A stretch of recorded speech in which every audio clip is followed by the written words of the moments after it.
Every day, Sir Topham Hatt came to the station to catch his train. "Hello," he always said to Thomas. "Don't let the silly freight cars tease you. Remember, you have an important job as a special helper in the train yard."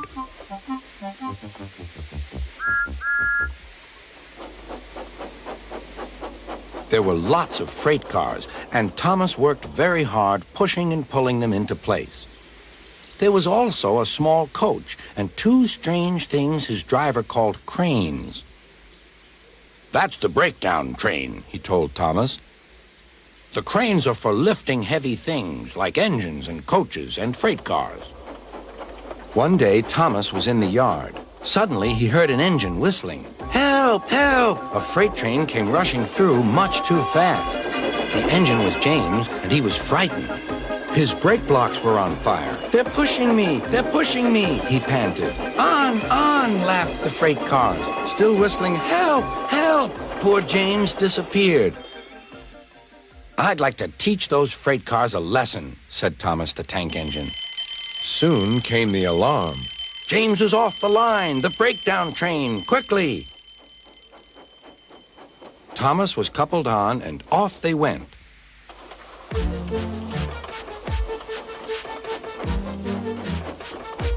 Thomas worked his hardest. "Hurry, hurry, hurry," he puffed. He wasn't pretending to be like Gordon. He really meant it.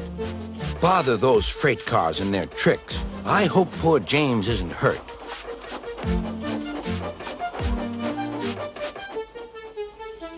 James's driver and firemen were feeling him all over to see if he was hurt.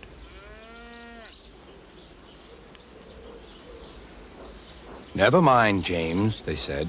"It was those silly freight cars and your old wooden brakes that caused the accident."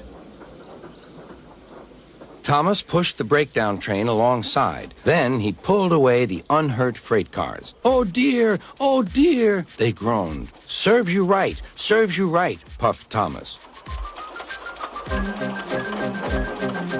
He was hard at work, puffing backwards and forwards all afternoon.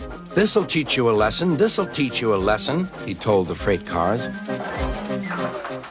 And they answered, "Yes, it will, yes, it will." They left the broken cars. Then, with two cranes, they put James back on the rails.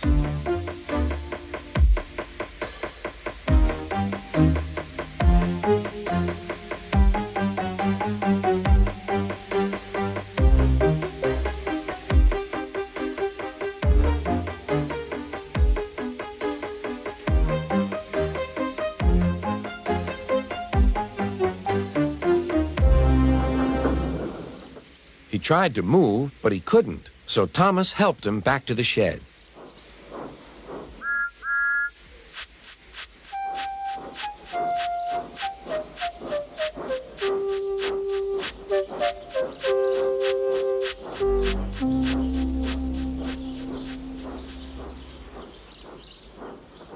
Sir Topham Hatt was waiting anxiously for them. "Well, Thomas," he said, "I've heard all about it, and I'm very pleased with you. You're a really useful engine. James shall have some proper brakes and a new coat of paint, and you shall have a branch line all to yourself." "Oh, thank you, sir," said Thomas. Now Thomas is as happy as can be. He has a branch line and two coaches called Annie and Clarabelle. He puffs proudly backwards and forwards with them all day.